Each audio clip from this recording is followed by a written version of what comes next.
ஓம் சாந்தி. எல்லோரும் சந்தோஷமாக இருக்கிறீங்களா?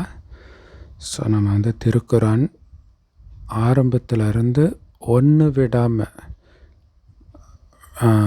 படித்து விளக்கம் சொல்லிட்டு வரோம். ஸோ வெற்றிகரமாக 5வது அத்தியாயத்தில் 82வது வசனத்துக்கு வந்திருக்கிறோம். சரி, அதனால் எல்லாத்தையும் அவசியம் பாருங்கள். எல்லா சகோதர சகோதரிகளுக்கும், முஸ்லீம்களுக்கு மட்டும் இல்லை, மற்ற மத சகோதர சகோதரிகளுக்கும் கூட அவசியம் ஷேர் பண்ணுங்கள்.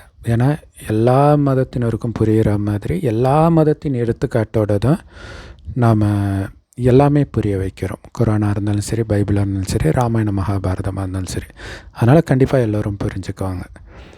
82 நபியே, விசுவாசம் கொண்டவர்களுக்கு விரோதத்தினால் மனிதர்களில் மிக கொடியவர்களாக யூதர்களையும் இணை வைப்பவர்களையும் நிச்சயமாக நேர்காண்பீர். மேலும் அவர்களில் நிச்சயமாக நாங்கள் கிறிஸ்தவர்கள்னு சொல்கிறாங்க இல்லையா, அத்தகையோரை விசுவாசம் கொண்டிருந்தோருக்கு அன்பால் மிக்க நெருக்கமானவர்களாக நேர்காண்பீர். அது ஏனென்றால் அவர்களில் கற்றறிந்த குருக்களும் துறவிகளும் இருக்கின்றனர். மேலும் நிச்சயமாக அவர்கள் பெருமையடிக்க மாட்டார்கள் அப்படின்னு போட்டிருக்கு. ஸோ இதை நம்ம அப்படியே எடுத்துக்குவோம். இதுக்கு பின்னாடி ஏதாவது ஒரு ஆழமான ஆன்மீக ரகசியம் இருக்கும். ஏன்னா மேலோட்டமாக பார்த்தா ஏதோ யூத வெறுப்பை தோன்ற மாதிரி இருக்குது, ஆனால் அப்படி கண்டிப்பாக இருக்காது. ஸோ அது போக போக நமக்கு டச் ஆகும். இப்போதைக்கு யூதர்கள் கொடியவர்களாக, மிக கொடியவர்களாக யூதர்களும் அல்லாவுக்கு இணை வைப்பவர்களும் இருப்பாங்க அப்படின்னு போட்டு இருக்குது. ஸோ அல்லாவுக்கு இணை வைப்பவர்கள்லாம் அதில் இந்துக்களுமே வந்துடுற மாதிரி ஆகிடும். ஆனால் அதில் கிறிஸ்தவர்கள் அன்பானவர்களாக இருக்கிறத நீங்கள் பார்க்கலாம். ஏன்னா அதில் நல்ல குருமார்களும் துறவிகளும் இருக்கிறாங்க. இதுதான் ரொம்ப முக்கியமான விஷயம். அதாவது கன்னிகாஸ்திரி பாதிரியார்களை சொல்கிறாங்க. பிரம்மச்சரிய விரதத்துக்குரிய மகிமை அது. ஸோ நம்ம ஏற்கனவே சொல்லுவோம், இது இறைவன் இறுதியில் பிரம்மகுமாரிகள் மூலமாக நேரடியாக கடவுளே கொடுக்குற ஞானத்தின் வெளிப்பாடாக எல்லா மதத்தின் வேதங்கள்லேயும் இருக்கும். ஸோ இது டைரெக்டாக இறைவனுடைய ஞானத்தை இதோடு ஒப்பிட்டு பார்த்து விளக்கம் சொல்ல முயற்சி செய்தால், கடவுளுமே சொல்லியிருக்கிறார், கிறிஸ்தவர்களுக்கு தனியாகவே இந்த ஞானத்தை மண்டபம் பிடிச்சி கொடுங்க அப்படின்னு சொல்கிறார்.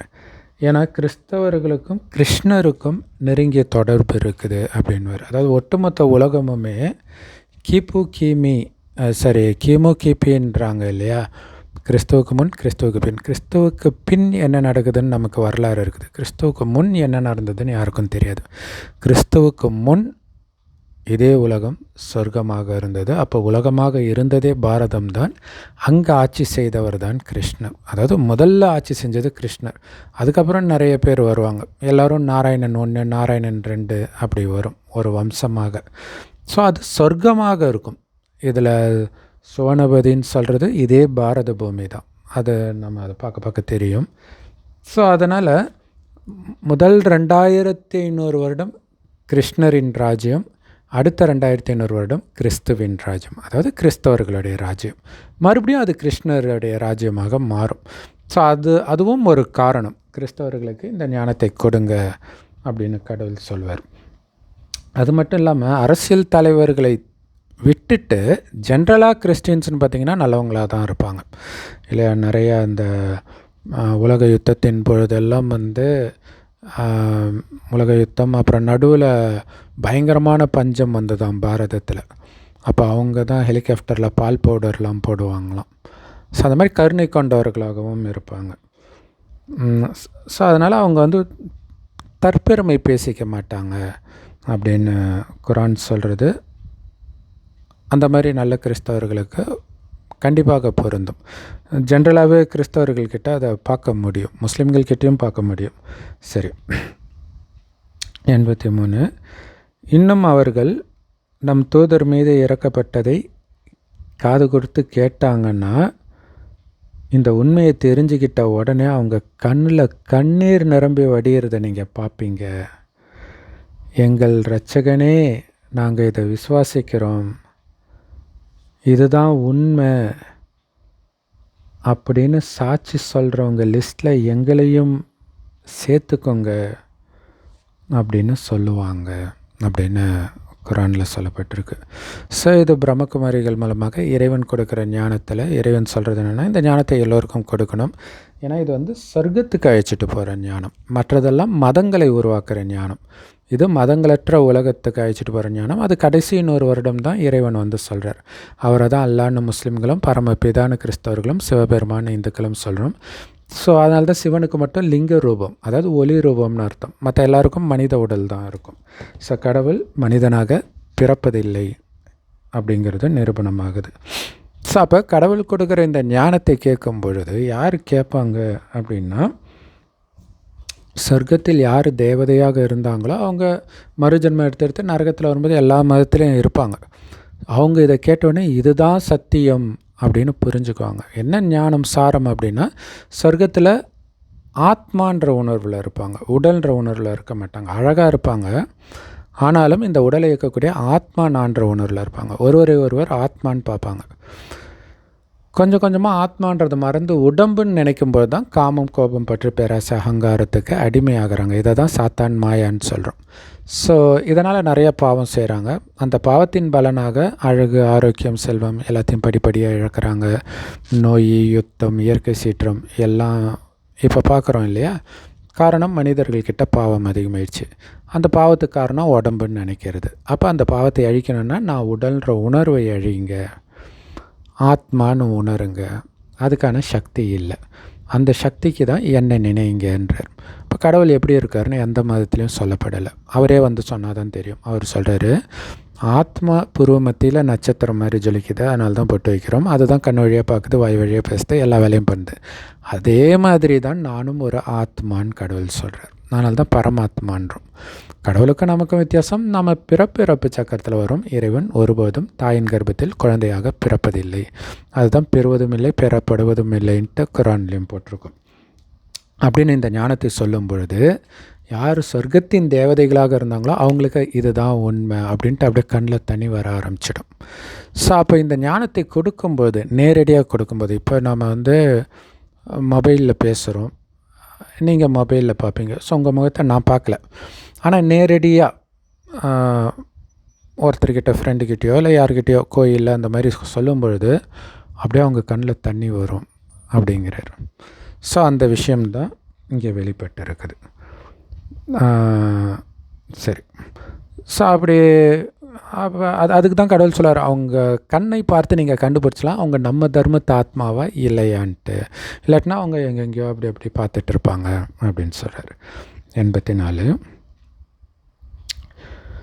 மேலும் அல்லாவையும் அவனிடமிருந்து நமக்கு வந்த சத்திய வேதத்தையும் நாங்கள் விசுவாசிக்காமல் இருக்க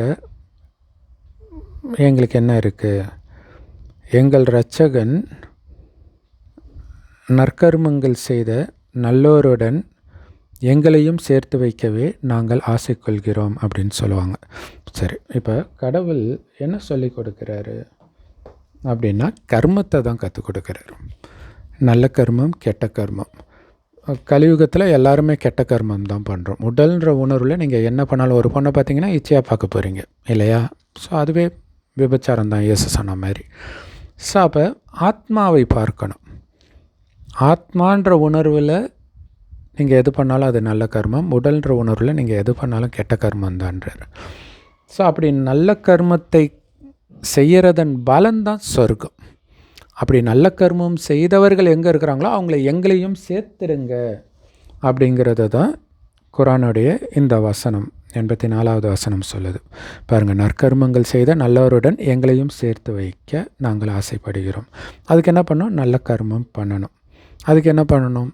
ஆத்மான்னு உணர்ந்து இறைவனை நினைக்கணும். நான் புருவமத்தில் நட்சத்திரம் மாதிரி இருக்கிறேன், என்னுடைய அப்பா கடவுள் செம்பன் நிறமான ஒளி உலகத்தில் நட்சத்திரம் மாதிரி இருக்கிறார். இறைவன் கொடுக்குற ஞானத்தையும் கேட்கணும். அதை முரளின்னு சொல்லுவோம். எல்லா பிரம்மகுமாரிகள் ராஜயோக தியான நிலையத்திலும் முற்றிலும் இலவசமாக கிடைக்குது. யூடியூப் வெப்சைட்ஸ்லையும் இருக்குது. அதோடைய லிங்க் இந்த வீடியோக்கு டிஸ்கிரிப்ஷனில் கொடுக்குறோம். அவசியம் பார்த்து பயன்பெறுங்கள். 85. ஸோ அதனால் அவங்க இப்படி சொன்னதுனால, ஏற்றுக்கிட்டு அந்த ஞானத்தை ஃபாலோவும் பண்ணுறதுனால அல்லாஹ் அவர்களுக்கு ஸ்வனபதிகளை பிரதிபலனாக கொடுப்பான். அதற்கான பலன் என்ன? சுவனபதி, அதாவது சொர்க்கத்தை கொடுப்பான். அதன் கீழ் ஆறுகள் ஓடிக்கொண்டிருக்கும். குறிப்பாக பாலைவனத்தில் தான் முஸ்லீம்கள் அந்த மதம் உருவாகுது இல்லையா? ஸோ அவங்களுக்கு ஆறு ஓடுற இடம் நினச்சாலே சொர்க்கம் இல்லையா? ஆனால் சொர்க்கம் உண்மையிலே பாரத பூமியில் டெல்லி சார்ந்த பகுதி தான் சொர்க்கமாக இருக்கும். யமுனை நதிக்கரையில் இருக்கும். ஸோ அதுதான் சொல்கிறார் இல்லையா, ஆறு ஓடிட்டு இருக்கும். எப்போவுமே வெள்ளமும் வராது, வறண்டும் போகாது, வருடம் முழுவதும் ஒரே சீராக இருக்கும் சொர்க்கத்தில்ன்றார்.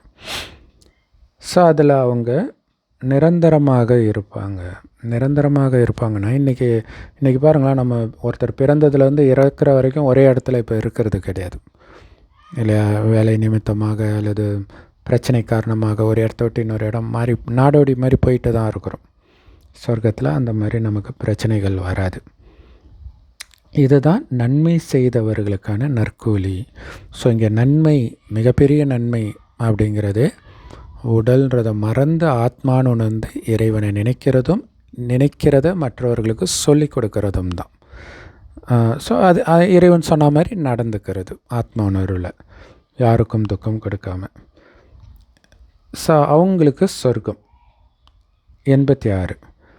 இந்த ஞானத்தை நிராகரிக்கிறாங்க, இதெல்லாம் பொய்ப்பா, இதெல்லாம் எந்த மதத்துலையும் இல்லை அப்படின்னு சொல்கிறவங்க அவங்க நரகவாசிகள். அப்படின்னு என்ன அர்த்தம்? கலியுகம் அழியும்போது எல்லா ஆத்மாவும் மேலே போயிடும். ஆனால் போகிறதுக்கு முன்னாடி சொர்க்கத்துக்குரிய குணத்தை நாம் இப்போ இறைவன் பிரம்மகுமாரிகள் மூலமாக கொடுக்குற ஞானத்தின் மூலமாக வளர்த்துக்கிறோம். அப்படி வளர்த்துக்கல அப்படின்னா மேலே போன பிறகு சொர்க்கத்துக்கு வரமாட்டோம், மேலே இருப்போம். சொர்க்கம் முடிந்து நரகமான பிறகு வருவோம். அதுதான் அவர்கள் நிரந்தர நரகத்தில் இருப்பார்கள் அப்படின்ட்டு அடிக்கடி குரானில் இருக்கும். இங்கேயும் அவர்கள் நரகவாசிகள்னு சொல்கிறதுடைய அர்த்தம் அதுதான். அதாவது என்ன அர்த்தம்னா, நம்ம தர்மத்தை சார்ந்தவர்கள் கிடையாது. சொர்க்கத்தில் இருக்கிற அந்த தர்மத்துக்கு பேர் ஆதி சனாதன தேவி தேவதா தர்மம். ஹிந்து கிடையாது. நரகத்தில் வரும் பொழுது சொர்க்கத்தில் காமம்னா என்னென்னு தெரியாது. கணவனும் மனைவி நமக்கு ஒரு வாரிசு வேணும்னு நினைக்கும்போது மனைவி கர்ப்பமாவாள். அவ்வளோ பரிசுத்தமாக இருந்தவர்கள் எப்போ காமத்தில் விழுறாங்களோ அப்போ தங்களை தேவதைன்னு சொல்லிக்க வெக்கப்பட்டுட்டு ஹிந்துன்னு சொல்லிக்கிறாங்க. ஏன்னா இப்போ இந்தியாவுடைய பேர் ஹிந்துஸ்தான். அப்படின்னா என்ன அர்த்தம்? ஹிந்துஸ்தானில் வசிப்பவர்கள்னு அர்த்தம். அது மதம் கிடையாது. கேரளைட்ஸுன்றது மதம் கிடையாது, கேரளாவில் வசிப்பவர்கள்னு அர்த்தம். ஓம் சாந்தி. மீதியை நாம் அடுத்த வீடியோவில் பார்க்கலாம். தேங்க்ஸ் ஃபார் வாட்சிங்.